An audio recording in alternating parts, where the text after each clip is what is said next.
I did was 7 days. So. And what's the sort of daily routine? Are you sleeping? Do you get much sleep at all? No, not really. So what happens is, and the thing about being in Canada, so I do this out of British Columbia. So what happens is there's a lot of daylight. When I'm out there, man, there's a lot of daylight. In the middle of the summer when it's hottest, when you've got tons of That's right. So there's not much dark. So you're basically working a lot of hours.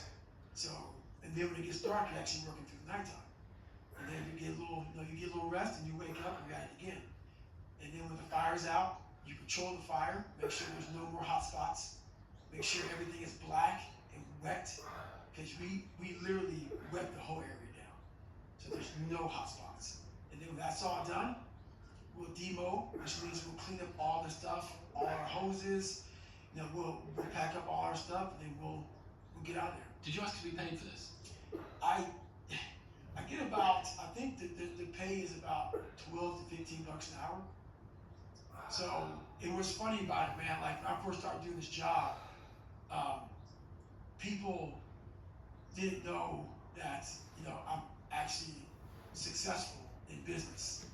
And didn't realize that I was like basically turning down millions of dollars to do this job. And they can continue thinking it. To make 15 bucks an hour. To make 15 bucks an hour, so yeah. But, like I said, for me, the whole money part of it, it's not what it's about. I'm all about that growth, and that growth isn't in these massive paychecks for speaking to corporations, stuff like that. The growth for me is in that $12 to $15 an hour when you're out there and it's like 20 degrees and you're freezing your ass off. You're thinking, you know what? I don't need to be here anymore. And you start questioning yourself why you're here. And there's a lot of growth in that. Why did you decide to release another book? What was undone with the first one? Well, the first one was basically a bachelor's degree with the mind. That's how I look at it. And no one knew who I was. So this is the book, Never Finish is the book that I wanted to come out first. But how am I going to get so deep into something when no one knows who the hell I am? So first, I have to give you some backstory on who the hell David Goggins is. The credentials. That's it. And so I got some basic credentials out there. And now I can dive in more, because most people think I'm just some grandma who runs and yells and just says fucking motherfucker all the time. And that's nowhere near the truth. That's maybe what they see in a 1 minute video. That's what they believe. But there's a lot of thought behind a person being a born loser, becoming who I am today. You don't just wake up and just rocky shit. You gotta wake up and think about, there's a process to getting better. And that process is never finished.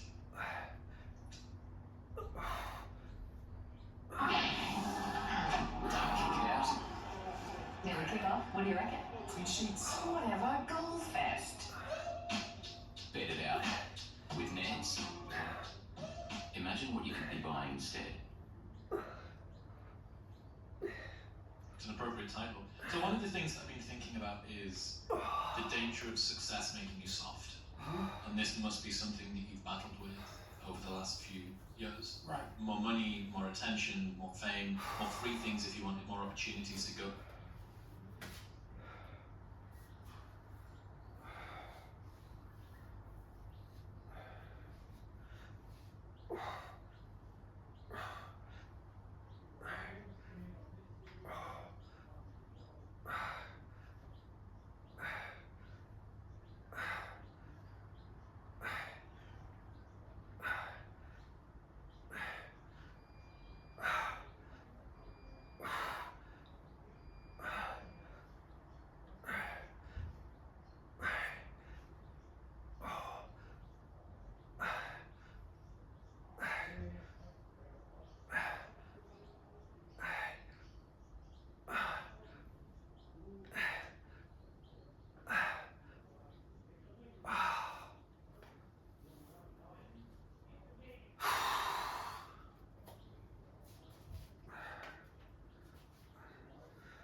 you soft? You have to cap it. You have to learn to cap success.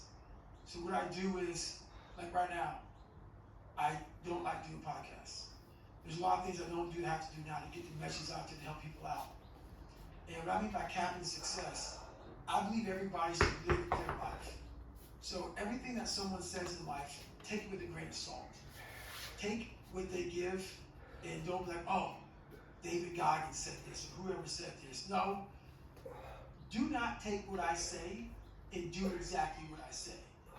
So for me, what makes me who I am, because my mission is very different than yours or anybody else's. I have to go into a situation where, okay, I'm a guy who wants to make people better. For people to get better, I have to continuously get better myself. For me to do that, I can't just say, oh, I have this resume, the resume is there forever, I'm good. I have to cap my success, because for me to help people out, I can't just say I did it once and I'm good.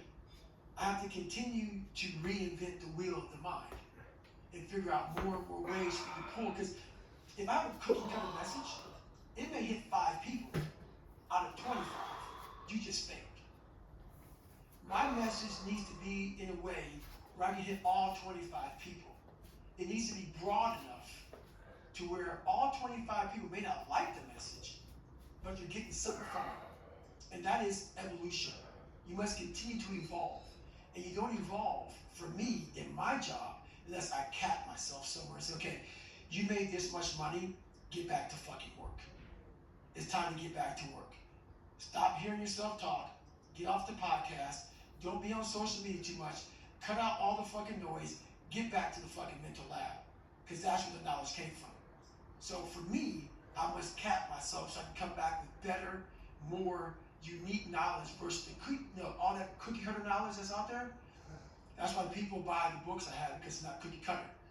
It's real knowledge. The other thing now is, when you first started, you were a lone ranger. Right. Nobody really knew who you were outside of some obscure endurance places and half-heard truths of these weird myths. Right. But now you've got people's expectations laid on top as well. So not only have you got to deal with success potentially making you soft, so you've got to cap that. You've got to say no to more money and opportunities and cool people. Right. You've also got this extra layer of expectation that's coming through from other people too. And I think that you talk about trained humility in the new book too. I've got to. I always look at people. I know where you are. I know where, because I've been there. That's why I help so many people out. I've never been above you. I've always pretty much been beneath you, and that's where my knowledge came from. So I know how to reach those people who are in the dungeon, because I've been there so many times. Speaking of getting too soft, did you see that there was a news story that came out recently about the treatment of SEALs during the selection process? Did you see this? Yeah, I saw it. Yeah, they were getting sprayed with tear gas whilst they were on the ground, and they were made to sing happy birthday so that they couldn't hold their breath while it was happening. And there was a quote from this guy, I think this type of training is really senseless, said Sven Hjort, a Duke University associate professor who studies tear gas and its effects. It looks more like a form of hazing. Right. I see all that. Trust me. Like I said, I'm not going to sugarcoat anything. I understand that guy. I understand exactly where you're coming from. That is your personal opinion, and I totally get that. But there's very few people in this world who want to do a job like that. And it takes a different kind of mindset. Is it tear gas appropriate? I don't know. How hard that training is, I don't expect anybody to understand it, but 1%. But the loud voices of this world are the 99% who don't understand exactly what you have to do. That's why when I speak and you don't understand me, it's probably a good thing. Because that probably means I'm in an area of life that you're not in, which is fine. That's why I don't judge people. And this guy right here judging that, unless you've been there and done that, and you really can't speak about it, unless you're in those situations that are so hard that it takes a special human being to get through them. I think it's the same kind of feeling that I get when I heard about Elon Musk telling the employees at Twitter we're going to ask you to work harder than you've ever worked in your life. Yeah. This is a place, Twitter is now a company where people can go if they want to be in the top 0.0001% of hard-working programmers and software developers on the planet. That's right. And everybody was up in arms, this is unbelievable, we're going back to this old version of capitalism where the worker is being abused and used and thrown away. What they didn't account for is that there is a non-insignificant cohort of people for whom that's their dream. That's right. People who want to be able to get up in the morning, having gone to bed 4 hours before, and can contribute to some sort of progress that they think, this is what I'm here for. Yep. And it's the same with the SEALs. If you're not the sort of person that is built to go through selection, it's like speaking a different language. That's it. And that's why I don't try to convince people otherwise. I understand that why you're confused. I understand why you say things like that. I'm not saying anything bad about that. I understand it. But also, what you don't understand, what you fail to understand, is the other side, that you need people like that. You need the Elon Musks. You need the David Goggins. You need some of these Navy SEALs, some of these other people. You need those people.